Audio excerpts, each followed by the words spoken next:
Hey guys, my name is Jermaine Payne and welcome back to the channel. Last week I was sent over Shopify's Future of Commerce report for 2022 and I thought it was spot on based on what I'm seeing right now in the social digital marketing landscape. If you're not familiar with what Shopify is an e-commerce platform that allows businesses to run their website on.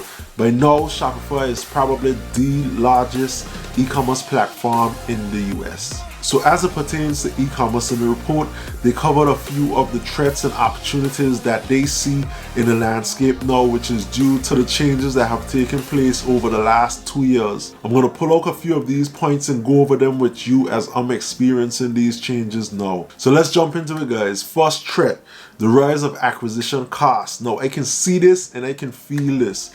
CPMs are rising and cost per click is increasing as well too. Now those two factors alone can keep you up all night long, because what I mean is basically with your CPM, as that increases, your ads are being shown to less people, and then when those people go ahead and click on your ads, the ads cost more. So that means that it's gonna cost you more overall to convert the customers. So if, let's say, you were paying $1 per click and your conversion rate of 100 people is 3%, right? That means it's gonna cost you $100 to get 3 sales. But now, if the cost per click increases to $2 or £2, that means now it's gonna cost you $200 or pounds to get the same 100 people to the website to generate 3 sales. Now, depending on what your price point is, that can still work out for you. But if you're selling low price products, then you're gonna need some sort of continuity. What does that mean? That means basically products that your customers are going to buy over and over, other products that you can sell that complements the existing product, the first product that they purchased from you. Yeah, just some way that you're building the lifetime value with that customer, and it's not a one and done type transaction. And if you don't have a business model like that, that's something that you're really going to have to look into if you want to do paid advertising, because there's no other way that you're going to be able to maintain paying to acquire customers and not making any additional sales that then recuperate the cost of advertising. So if your business model is not set up like that, that's definitely something that you'll have to consider.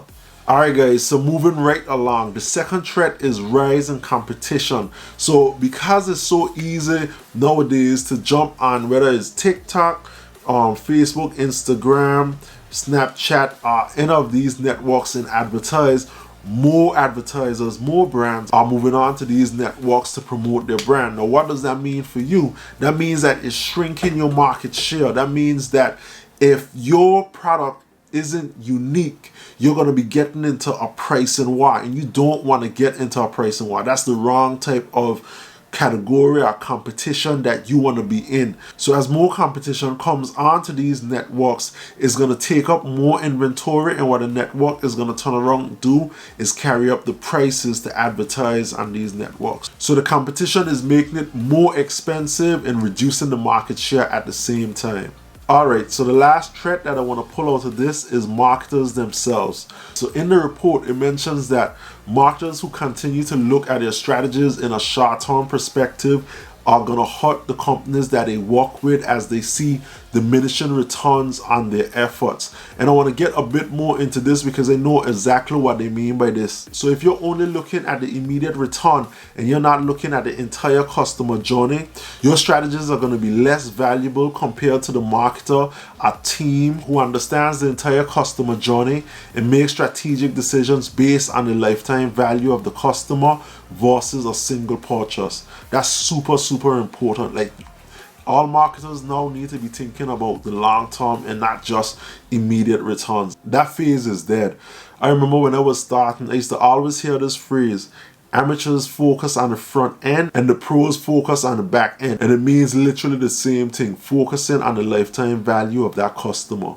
So from every negative, there has to be a positive. So let's jump into those. Here are the opportunities you have to grow your business within the rapid changes that are happening in the marketing landscape right now. Focus on your customer lifetime value. Here's why. It costs 5 to 6 times less for you to get an existing customer to purchase from you again compared to trying to constantly acquire new customers. And we know that the cost of acquiring new customers is constantly rising. On top of that, when you grow your relationship with your existing customers, they're going to champion your brand and introduce new customers to it. And word of mouth advertising is still the most effective advertising, because think about it, when one of your friends introduces you to a brand, you take their word for it. You think that your friend isn't going to tell you about something that's not going to be beneficial for you. At least they shouldn't, you know? So growing your relationship with your customers also has a compound effect, because they're going to introduce new customers and it's going to reduce your acquisition costs. Alright, so another opportunity that you have to stand out is to highlight your brand's USPs and differentiators in the different touch points of the customer journey. You want to clearly show what sets your product apart, and for me, a great way to do that is through storytelling. You don't want to focus on the product itself. Instead, you want to focus on how the USPs of the product positively impacts the lives of its users. So this can be done around the owner if you're just starting, around ambassadors, or around customers. But the most important thing is that you want to evoke emotion. You really want to make that connection so that the prospect or the customer resonates with the value of the product. Another great point that came out of the report was around diversifying your channels. So right now, a lot of advertisers on TikTok, Facebook, Snapchat, Instagram, whatever, right? But what they highlighted in the report was building exclusive communities where customers can engage with you and you can engage with them, and they can feel a lot more part of the brand. So a simple example of this would be like a Facebook group. Inside of a Facebook group, you can give exclusive content, you can ask questions, you just want to build this community of customers that feel a part of the brand and where their opinion matters, and that's valuable to you because that's data there that can support your product development, marketing, because you might get certain feedback that highlights something maybe that you are missing, you know. Another platform that they mentioned was Discord, and you could basically do the same thing there where it's community driven. So the last opportunity I pulled out of this report is to focus on brand building opportunities. So customers aren't always in the market to purchase, right? But when they are, you want to ensure that you're the first brand that they think about through some sort of association, like your mission, your value, prestige, or sustainability goals, for example. Something that a customer also personally resonates with. One way to do this is by developing entertaining, educational, or aspirational pieces. Think of like Nike, Coca-Cola, or Red Bull.